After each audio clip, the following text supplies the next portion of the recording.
आज तो क्लासेस होनी ही नहीं है, मुझे छुट्टी कर लेनी चाहिए थी। अरे तुम्हारी स्किन पे क्या हुआ? इतने पिंपल्स? हाँ वो पिंपल्स।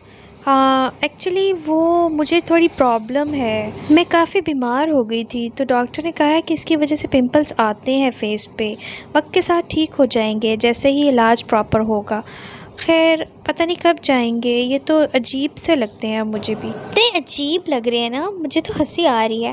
खैर तुम रोज़ उसको न्यूट्रोजीना से साफ़ किया करो ना, अच्छा क्लिनज़र यूज़ करो ना, अपनी केयर किया करो, रोज़ नहाया करो। अजीब से लगते हैं बहुत।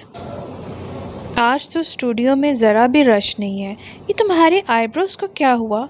लगता है तुमने ठीक नहीं किए। प्लकिंग नहीं करती तुम? कितने अजीब लग रहे हैं, इतने मोटे मोटे से एक दूसरे के साथ मिले हुए। ऐसे तो जिनों के लगते हैं। अजीब नहीं लग रहा? तुम्हें नहीं लगता? मुझे भी हाँ अजीब ही लग रहे हैं, लेकिन एक्चुअली मेरा बेटा बहुत बीमार है जिसकी वजह से मैं बिल्कुल अपनी केयर नहीं कर पा रही। पार्लर ही नहीं जाना हो रहा। बेटा ठीक होगा तो फिर ही कुछ करूँगी। कसम से जिन्नों वाले लग रहे हैं, मुझे हंसी आ रही है, अजीब लग रहे हैं। ये देखो शीशा देखना पीछे लगा हुआ है। आपको बॉस का मैसेज मिल गया कि आज खाना उनकी तरफ से है, कोई भी ब्रेक में कैफे ना जाए। खैर आपका वेट कुछ ज़्यादा ही लग रहा है मुझे आज, या शायद साड़ी में ऐसे लग रहा है। नहीं मुझे तो नहीं लग रहा अपना आप मोटा, वो एक्चुअली साड़ी पहनी हुई है, शायद इस वजह से तुम्हें लग रहा होगा। खैर तुम ज़्यादा ध्यान क्यों देती हो मेरे वज़न पे? अरे नहीं नहीं, आप तो माइंड कर गई। मैंने तो वैसे ही कहा था, अच्छा लग रहा है आपको साड़ी में देखकर।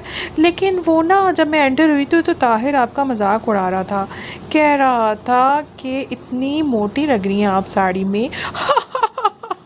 उसने कहा कहता है कि ढोल जैसा लग रहा है जैसे चल रहा है। ये तो बहुत गलत बात है कि आप मर्दों के साथ मिलके बॉडी शेमिंग कर रही हैं।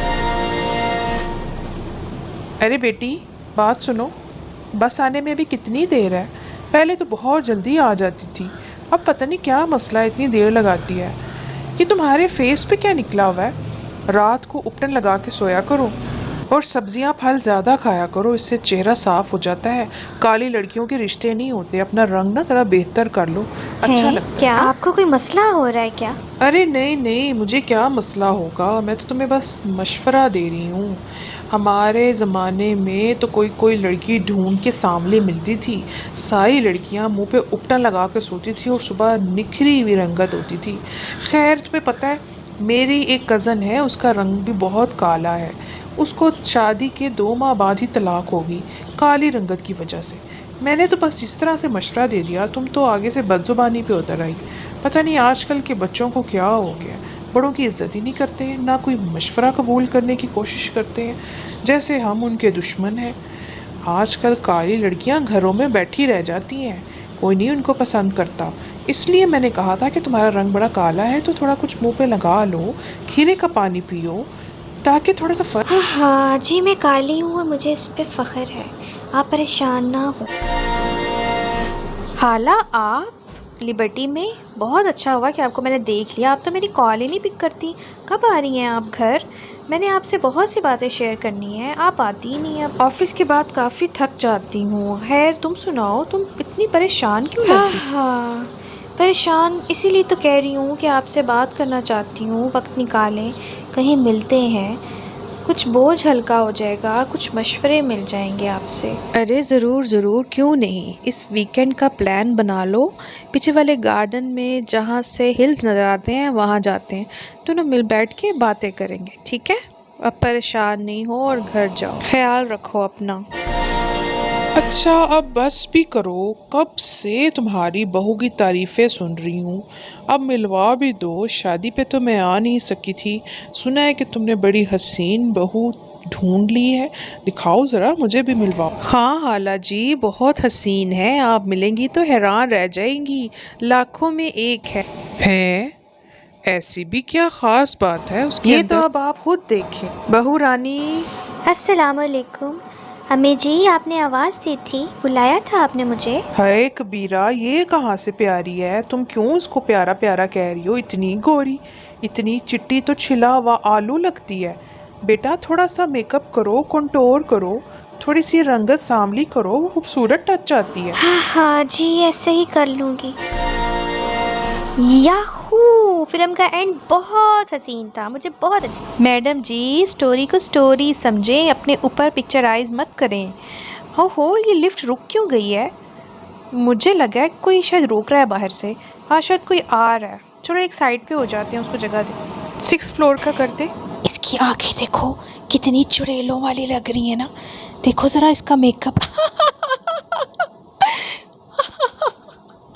तौबा तौबा है। अबे चुप।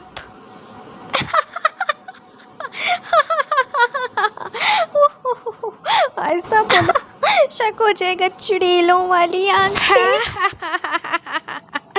वाकई चुड़ैल नहीं बल्कि बिल बतौड़ी। यार जॉब के साथ निकलना कोई आसान नहीं है, लेकिन मैं तुम्हारी खातिर आ गई हूँ। क्या बात है, तुम इतनी परेशान क्यों लग रही हो? और चुप चुप तो होती नहीं तुम। खाला कुछ नहीं, हाँ बस मैं बहुत परेशान थी। सारे लोग मेरे पिंपल्स का इतना मजाक उड़ाते हैं, मतलब मुझे ये एहसास दिलाते हैं कि जैसे ये बहुत कोई गुनाह वाला मामला है, जैसे इससे अल्लाह नाराज़ हो रहा है, या जैसे किसी की दिल आज़ारी हो रही है इस चीज़ से। मेरे पिंपल से दूसरों को इतनी तकलीफ़ क्यों हो रही है? वो मुझे एहसास दिलाते हैं कि तुम भी परेशान हो, तुम्हारे पिंपल्स हैं और तुम इतनी खुश क्यों नज़र आ रही हो। जितनी देर तक मैं शीशा नहीं देखती और मुझे भूल जाता है कि मेरे मुंह पे पिंपल्स हैं, लेकिन ये जहर उगलते लोग बार बार शेमिंग करवाते हैं, एहसास दिलाते हैं कि जैसे मेरे बहुत कोई गुनाह हो चुका है, जैसे मैं कोई जुल्म कर चुकी हूँ जो काबिल माफ़ी नहीं है। बेटा तुम्हें तो अब इसकी आदत हो जानी चाहिए। तुम पाकिस्तानी माशरे के लोगों की आदत को जानती नहीं हो। जब वो हमारा मुकाबला नहीं कर पाते, हसद करते हैं, तो वो कुछ कर नहीं सकते, तो वो फिर जहर उगलते हैं, बॉडी शेमिंग करवाते हैं, वो खामी ढूंढते हैं। तुम्हें पता है ना कि मक्खी भी सबसे पहले गंद पे ही बैठती है। यही रवैया हमें आसपास लोगों का भी नज़र आता है। मोटी क्यों हो, काली क्यों हो, छोटी क्यों हो, बड़ी क्यों हो, शादी क्यों नहीं हो रही, पिंपल्स क्यों हैं, बच्चा क्यों नहीं हो रहा, ये हो गया वो हो गया। अजीब रवैये। ऐसा ज़्यादातर अनपढ़ लोग ही करते हैं, जिनको बिल्कुल सेंस नहीं है कि वो बॉडी शेमिंग करके हमारा नहीं अल्लाह का मजाक उड़ा रहे हैं। मैंने तो कुछ पढ़े लिखे लोग भी इस तरह की हरकतें करते हुए देखे हैं। बड़ा अफसोस होता है उनको देख के कि ये कहाँ से पढ़े हुए हैं। लगता है वो सिर्फ डिग्री लेते हैं, तालीम का कोई असर नहीं उन पे। हाँ, एशियन कंट्रीज़ में ऐसा ही है। वेस्टर्न सोसाइटी में ऐसा बिल्कुल नहीं है। वहाँ कुछ और तरबियत की जाती है। हाँ, वेस्ट का क्या मुकाबला अब हमारे साथ। वहाँ तो बिल्कुल भी इस तरह से पहचान नहीं की जाती। फलाने के मुंह पे दाने हैं, फलानी मोटी है, काली है, इस तरह से पहचान नहीं की जाती। या तुम ड्राइवर के बेटे हो, तुम मोची के हो। वहाँ इंसान की अहमियत होती है, उसके किरदार की अहमियत होती है। वहाँ पे जहर इस तरह से उगला नहीं जाता। मसरूफ़ हैं सब लोग, कोई किसी की इस तरह से फ़िक्र नहीं करता जिस तरह से दूसरों को हमारी फ़िक्र हो रही होती है कि भाई तुम्हारे मुंह पे दाने क्यों आ गए हैं, तुम्हारे बाल क्यों गंजे हो रहे हैं, तुम्हारे ये क्यों हो रहा है, तुम्हारा वो क्यों हो रहा है। मतलब हर वक्त नुक्स पे ही नज़र। ऐसा ही है। गंजे होने के ताने तो मुझे भी बहुत मिले हैं, मुझे तो मोटी होने के भी। इवन कि अगर मैं मेकअप भी करके जाऊं तो तब भी तौबा तौबा, सारे मेरे करैक्टर को डिस्कस करने लग जाते हैं और मुझे बुरी औरत समझने लगते हैं। इवन कि मैंने जब बाल भी डाई किए तब भी इस तरह के बातें सुनने को मिली थी। ये हमारे अनपढ़ मुआशरे की पहचान है, जहाँ लोग घरों में इस तरह का माहौल देखते हैं, चाहे वो बीएससी भी कर जाएं, एमएससी भी कर जाएं, चाहे वो इससे बड़ी डिग्री भी ले लें, लेकिन ये तमाम तरबियत जो उनकी हुई होती है, ये इधर से निकल नहीं पाते।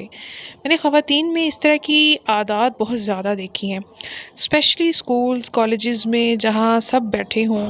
हाँ ना, यूनिवर्सिटी की तो बात बता रही हूँ। मेरी क्लास फेलो सारी मुझे जो पिंपल्स के ताने देती हैं, अल्लाह ताला उन्हें हदायत दे। हुफ़ अल्लाह, तौबा है।